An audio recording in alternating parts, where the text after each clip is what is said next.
Ndabaramukije abandi ndabahaye mwiriwe nshuti banywanyi bacu mubandanye gukurikirana amakuru n'ibiganiro dutambutsa ngaha kuri Burundi Info bivanye naho muherereye. Turasubiye kubipfuriza ibihe vyiza nimubundire kandi munyemere tudatevye amakuru yacu tuyatangure ku makuru akomeye cyane avugwa mu karere mu Burundi, mu Rwanda eka no muri Republika Iharanira Intwaro Rusange ya Kongo. Ingwano hagati y'igihugu c'u Burundi, igihugu c'u Rwanda eka na Republika Iharanira Intwaro Rusange ya Kongo zirashoboka cyane, aho ni mu gihe Perezida Evariste Ndayishimiye bandanya gutanga intererano kuko biboneka yuko FDLR yoyo yarayikarengwa yuko itegezwa kuja guheza ivyo yasize idahejeje. Amasoko yacu yemeza vyinshi bitandukanye nyuma amakuru akomeye cyane duhejeje gukura mu ishamba cimeza rya Kibira, aho abagwanyi b'abanyarwanda ba FDLR babangamiye abanyagihugu baherereye mu ntara ya Cibitoke muri komine Mabayi na Kinanyana. Amasoko yacu akemeza yuko bariko barahabwa na formation n'ingabo z'u Burundi, ibigwanisho kadundura n'ibindi bitandukanye biriko birashikanwa mu iryo shamba, eka tutibagiye ibijanye no kwitegurira urugamba mu ntumbero yabo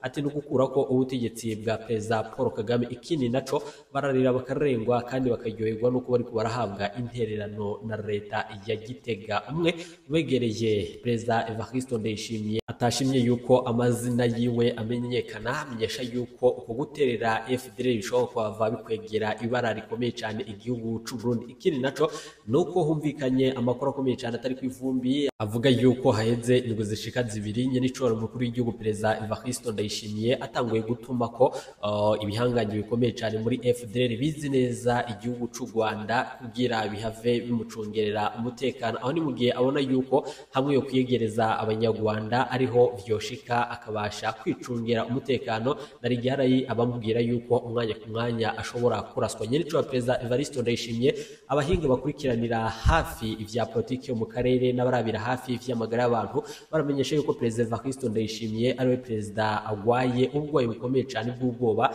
Narijya mu misi iheze canke mu kiringo kidashika n'amezi abiri ashikirije amajambo ashikane yisubirako. Ubwa mbere yatanguye avuga ati ndahamagarira urwaruko rw'abanyarwanda kuronswa intererano hama bagaca batembagaza ubutegetsi bwarugize imbohe. Ikindi naco bidatevye mw'uyu mwaka turimwo niho mukuru w'igihugu nyeco wa Perezida Evariste Ndayishimiye yagira urugendo rukomeye cyane mu ntara ya Kirundo. Amasoko yacu nk'uko twabibahaye mu makuru yacu yatambutse, Perezida Evariste Ndayishimiye yamenyesheje yuko ahamagarira abanyagihugu kumera amabagabo narijya biboneka yuko umwasi ariko arahigira igihugu c'u Burundi. Bidatevye Ndayishimiye akiva mu nama ikomeye cyane yari yabereye i Addis Abeba muri Ethiopia, yaciye agaruka mu gihugu yisubiyeko kubijanye n'ivyo yari ahejije gushikiriza bijanye nuko u Rwanda rufise umugambi wo kumutera. Ndabibutse yuko na mbere yaho yari yakoresheje inama y'ibihanganye bikomeye cyane biserukira ibihugu vyabo mu Burundi, aho abadiplomate ariko arabayagira ingene nanone igihugu c'u Rwanda ariyo ntambamyi ikomeye cyane iyo mu karere. Mu misi ya vuba Perezida Evariste Ndayishimiye yarasubiye kugabisha igihugu c'u Rwanda avuga yuko hamwe u Rwanda goshima Bujumbura ruciye muri Republika Iharanira Intwaro Rusange ya Kongo bishoboka yuko Kigali nayo atari kure uvuye mu Kirundo. Amasoko yacu kuvyerekeranye n'imishamirano hagati n'igihugu c'u Burundi n'igihugu c'u Rwanda nimumundire kandi munyemere tuze kubigaruka ko kandi tuze guta umuco kwa makuru yandiye abandanya kuvugwa. Burundi bwiteguye kugaba ibitero, aho ni mu gihe twabonye u Rwanda rufise ibigwanisho bikomeye cyane ubw'ihuriro rya Republika Iharanira Intwaro Rusange ya Kongo, urunani rukomeye cyane hamwe ingabo za SADC, ingabo za FARDC, ingabo z'u Burundi eka n'insoresore bita wazarendo tutibagiye n'abagwanyi ba FDLR. Ndabibutse yuko abo bose bari mu bitero bikomeye cyane vyategezwe kugabwa mu gihugu c'u Rwanda, ariko ubwirinzi bw'igihugu c'u Rwanda bwaciye bubirizamwo ibitero vyagabwe mw'ico gihugu. Nubwo twabonye yuko hononekaye ibitari bikeye, ariko biboneka yuko u Rwanda rufise ingamba z'ubwirinzi. Aha niho duca dutangura kwiyumvira ati mbega hamwe Uburundi bwogavuga ko igitero burashobora kwigwana ko canke abarundi barashobora guhonera mu ngwano.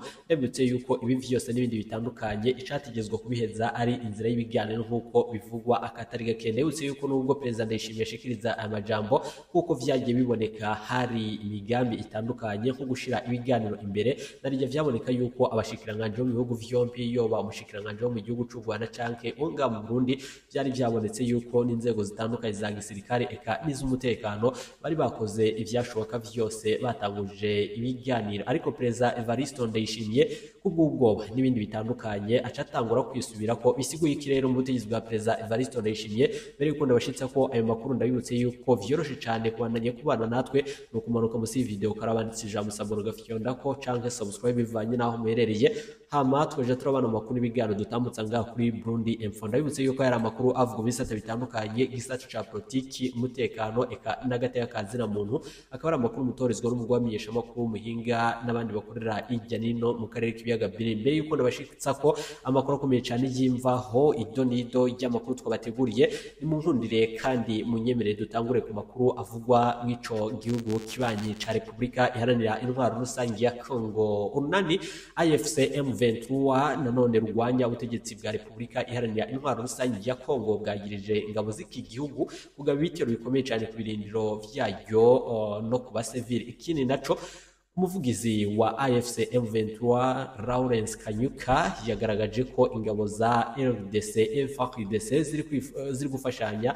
n'umuhari wa FDLR, ingabo z'u Burundi eka n'imihari irimwo na Wazalendo. Ikindi naco Kanyuka yasobanuye ko ibitero bikomeye cyane vyagabwe muri teritwari ya Masisi na Walikari mu ntara ya Kivu ya ruguru eka no muri teritwari ya Warungu muri Kivu y'epfo. Ikindi naco yagize ati ibitero vyinshi cyane vyagabwe n'urunani rw'ingabo za Kinshasa mu bitero bikomeye cyane no mu bice bikomeye cyane bituwe cyane muri Walikari, Masisi, Warungu no mu bice bihana imbibe ndetse no mu birindiro vyacu. Niko Lawrence Kanyuka ashikiriza. Yatangaje ko rero urunani rw'ingabo za leta ya Republika Iharanira Intwaro Rusangi ya Kongo rubandanye kugaba ibitero bikomeye cyane ku banyamurenge batuye mu misozi ya Minembwe muri teritwari ya Fizi n'intara y'epfo ya Kivu y'epfo nk'uko abandanye kwishikiriza. Ibitero rero harimwo ivyagabwe mu gace ka Mikenke kw'igenekerezo ry'umunani ukwezi turimwo mwaka 2025 vyiswe Poiziho eka n'ibindi bitandukanye vyagabwe muri Rugezi kuva uwo munsi kugeza ku igenekerezo y'icumi ukwezi kwa kane umwaka 2025. Kanyuka yagaragaje ko ku igenekerezo y'icumi ukwezi kwa kane umwaka 2025 urunani rw'ingabo za leta ya Republika Iharanira Intwaro Rusangi ya Kongo yagavye ivyo bitero bikomeye cyane mu gace ka Kivumu. Mugabo hononekara ibitari bike nk'uko abandanya kwishikiriza imitungo y'abanyagihugu batari bakeye. Indi rero ica isahugwa n'abagiye basuma bakorana n'ingabo za Republika Iharanira Intwaro Rusangi ya Kongo, tutibagiye ko na zone zishobora kwava zibikora mu ijoro ryo kwigenekerezo rya mbere rishira irya kabiri ukwezi kwa kane umwaka 2025. Abagwanyi ba AFC M23 bavuye mu muji wa Walikare no mu bice bihana imbibe kugira ngo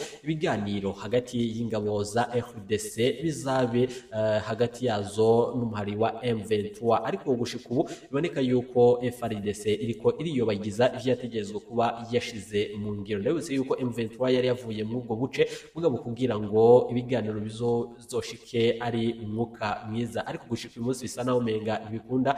Ico gihe rero muri Katari ndabutse yuko hari hategekanijwe ibiganiro bikomeye cyane vy'amahoro hagati ya AFC M23 na leta ya RDC kuva mu ndwi iheze. Nanone impande zombi zimaze guhura inshuro zishika zibiri. Ikindi naco rero AFC M23 yatangaje ko inyuma yo gukura abo bagwanyi bayo mu muji ihuriro ry'ingabo za leta ya RDC zaciye ziwinjiramwo zica ziwusahura. Ikindi naco nuko Kanyuka yagaragaje yuko M23 igishaka gutorera inyishu aya matati binyuze mu nzira y'amahoro kandi ko izobandanya kurinda abasivili eka n'ibindi bitandukanye vyankenerwa na rya M23 buce butandukanye yagiye irafata. Twagiye twibonera yuko amahoro n'ituze vyaciye bitangura kuboneka nk'uko twari twabibashikirije mu makuru yacu yatambutse. Twari twababwiye yuko ari umusirikare ahejeje kumenyekana yuko yagandaguriwe muri Republika Iharanira Intwaro Rusangi ya Kongo. Bikaba vyahejeje kumenyekana yuko rero uyu musirikare w'u Burundi yahejeje kugwa ku rugamba. Ni nyuma y'amezi abiri abiwe rero batagira agakuru babwiye yuko yapfuye, ariko rero ntibarikuriwe kugandara. Igitangaje kurusha vyose uyu musirikare yitwa Sedesias Nsavyimana ni umusirikare w'u Burundi avuka ku mutumba wa Kiyange aho ni muri komine Kibago aho ni mu ntara ya Makamba abiyo bavuga yuko yinjiye mu gisirikare cy'u Burundi yavuye mu kiroberi ca CNDD FDD. Sedesias Nsavyimana arubatse kandi akaba n'umuvyeyi w'abana bashika batanu. Sedesias Nsavyimana ari mu basirikare b'u Burundi barungitswe kuja kurwanya muri M23 muri Republika Iharanira Intwaro Rusangi ya Kongo. Abiwe rero bavuga ko bari bamaze amezi abiri atagakuru kiwe bafise,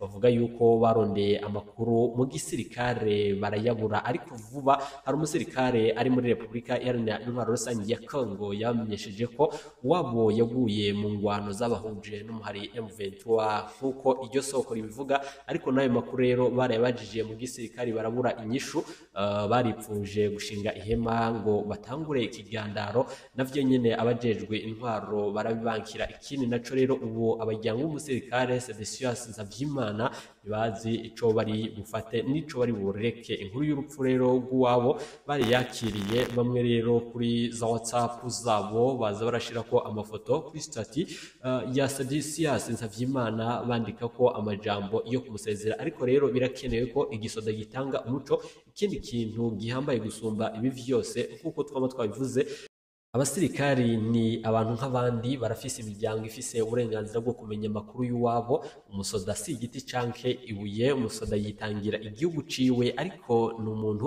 Umusoda rero ntateye isoni yaguye ku rugamba, ahubwo igihugu cose gikwiriye kumwunamira akujya twabibona muri Afrika y'Epfo kikamusezera kandi kikamusezerana iteka.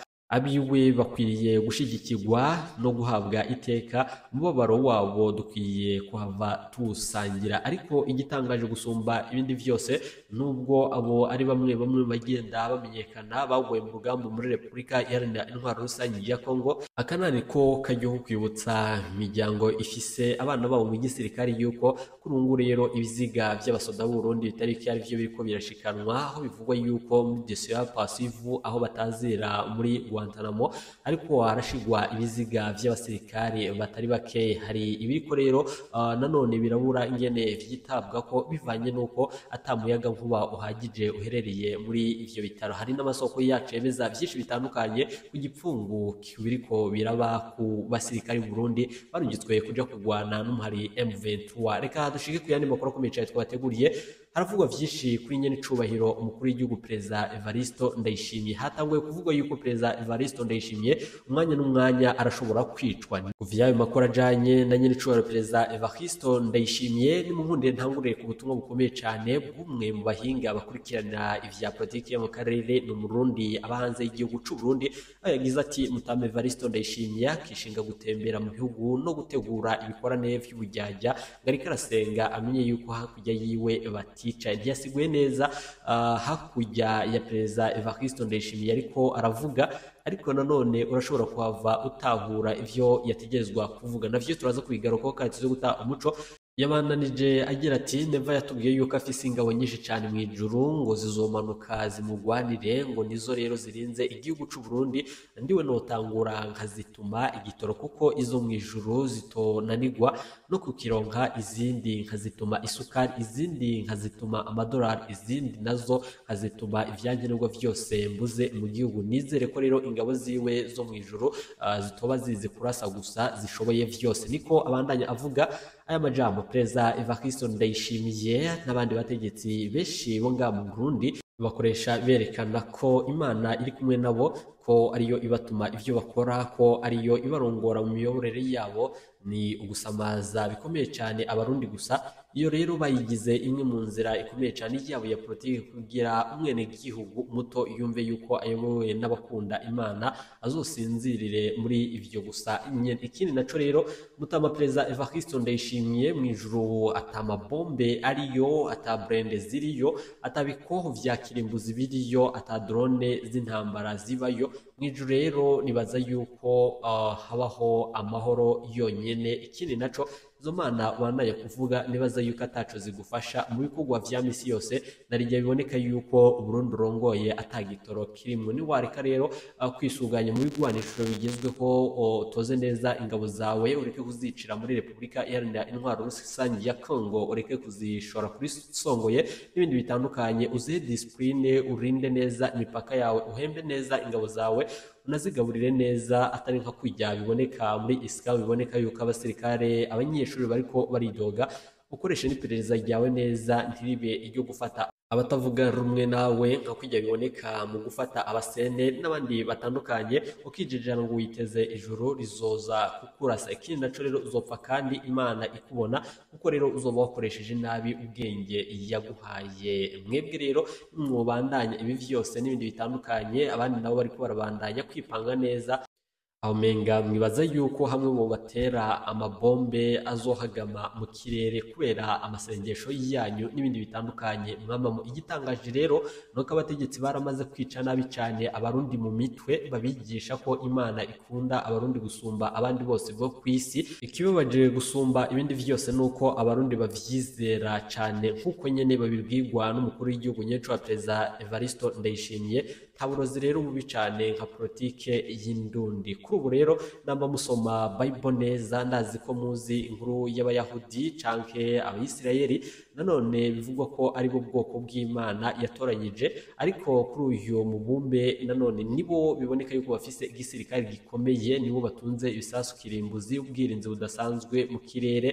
Kuri ubu rero ntibarijajara ngo ijuru rizobagwanira nka kujya Neva yirirwa bivuga yuko afise ingabo zimugwanira, atawukora ko atawutegerezwa kugira ico akoze ku gihugu c'u Burundi. Kuba rero kizigenzanye n'icubahiro Perezida Evariste Ndayishimiye abandanya kuboneka mw'ibi nyene, biraboneka yuko umwanya ku mwanya hamwe hogabwa bombe Ujumbura, biraboneka yuko ishobora konona ivyo ari vyo vyose. Biraboneka yuko rero hari n'abavuga yuko hamwe ibi Ndayishimiye yirirwamwo avuga yuko u Rwanda hamwe bwotera nawe ne Kigali atari kure uciye mu Kirundo. Aha turashobora kwibaza namba koko Neva afise izi nguvu zo kuja kugwanya igihugu c'u Rwanda, afise igisirikare gishobora kuja kugwana na RDF, mu gihe biboneka yuko ingabo hafi ya zose zarungitswe mu butumwa bw'amahoro nko muri Somalia, ikanandi hatandukanye, tutibagiye ibihumbi vy'abasirikare batari bakeyi barungitswe muri Repubulika Iharanira Intwaro Rusangi ya Kongo. Abenshi muri bo bakaba banasiga ubuzima nk'uko aya masoko yacu abivuga. Ikindi naco rero nuko biboneka yuko barimwo ukwihenda gukomeye cyane, narijye biboneka yuko u Rwanda ruhejeje imyaka ishika 31 ruriko ruriyubaka mu bikorwa hafi ya vyose, haba ku nguvu z'igihugu, ibijanye no kongereza umutekano, ibijanye no kugura ibigwanisho bikomeye cyane, ibijanye n'ubwirinzi. Narijye twiboneye ubwirinzi u Rwanda rufise ubwo Repubulika Iharanira Intwaro Rusangi ya Kongo yari mu migambi ikomeye cyane yo kurasa mu gihugu c'u Rwanda. Mbega aha turashobora guca dutangura kwiyumvira ati mbega ko twaba tuzi neza yuko indege ziri mu gihugu ari izishika zitatu zo ku ntwaro yabagaza, mbega ko kuva Perezida Ndayishimiye yashitse ku butegetsi canke CNDD FDD ishitse ku butegetsi atandege y'intambara yigera ishikanwa nga mu gihugu c'u Burundi. Eka yewe uretse n'intambara nitwigira tubona niyo umukuru w'igihugu ashobora gukoresha yiyunguruza. Ibi bisiguye iki ubutegetsi bwa Perezida Evariste Ndayishimiye? Hari abahava bavuga bati ivyo rero nivyo bituma nyene cyo Perezida Evariste Ndayishimiye yamuvuga amajambo ariko akava yisubira ko kubijanye n'imishamirano iri hagati y'igihugu ciwe eka n'igihugu c'u Rwanda. Ikindi naco nuko hamwe Perezida Evariste Ndayishimiye bandanye guma amaso abanyagihugu ukunyene, birashoboka yuko ari ibihangange biriko biritegura imigambi itandukanye yo kumukura kuvyerekeranye n'amabanga, kuko ari ibihangange bimwe bimwe bimwegereye byatanguye kumwagiriza yuko amajambo ashikiriza adategezwe kuzana amahoro mu karere, hakubandanya gutorera inyishu ibibazo bihanse igihugu n'ibihanse akarere. Perezida Evariste Ndayishimiye ndabibutse yuko imbere y'urwaruko rw'abanyekongo yamenyesheje yuko yipfuza gukurako ubutegetsi bwa Perezida Paul Kagame. Umwasi abafise umugenzi, ikindi naco umwasi abafise uwo bahanganye, bisiguye yuko rero hamwe Ndayishimiye yiyumvira gukurako ubutegetsi bw'u Rwanda, birashoboka yuko u Rwanda nabwo rushobora kuhava bwiyumvira gukurako ubwa Neva. biroroshe cyane na rya Perezida Ndayishimiye yatanguye kwiyegereza abanyarwanda ba FDLR avuga yuko aribo bazi neza igihugu cy'u Rwanda aribo bazomufasha kurasa Kigali. Ikindi naco ngo nuko aribo mucungereye umutekano bivanye nuko nanone ategerezwa kubona yuko abanyarwanda bazi tekinike zose zikoreshwa n'inkotanyi. Turaza kubigaruka kandi tuzo gutanga umuco kwa makuru yandi abandanye kuvugwa ngaha mu gihugu cy'u Burundi, kandi tuvuze kubasigurira ibijanye n'abagwanyi ba FDLR bariko barashirwa mu ishamba kimeza rya Kibera. Ndabibutse yuko haheze iminsi itari mikeyi bivugwa yuko FDLR ibandanya gukora akarashishi n'ibindi bitandukanye biba urutavana ko abanyagihugu bo mu ntara ya Cibitoke bo bakiyamiriza ibi vyose biriko biraba, bakamenyesha yuko nyirico wa Perezida Ndayishimiye hamwe atoraba neza bishobora kubakwegera ibara. Hari n'abavuga bati twebwe turashobora gutangura kwitegura guhunga kuko umwanya ku mwanya turabona yuko ingabo z'u Rwanda RDF eka n'abagwanyi ba FDLR eka n'ingabo z'u Burundi FDNB zishobora gukozanya ko umwanya ku mwanya. Turaza kubigaruka kandi tuzo gutanga umuco hamwe ho kiyumvirwa igikorwa cyo gutanguza intambara, nibaza yuko umwe ashobora kuhahombera. Ndabibutse yuko rero abarundi n'abanyarwanda twese twama turi abavukanyi dutegezwe gusangira akabisi n'agahiye vyanka canke bikunze inzira y'ibiganiro niyo yonyene ishoboka kwijanye no gutorera umuti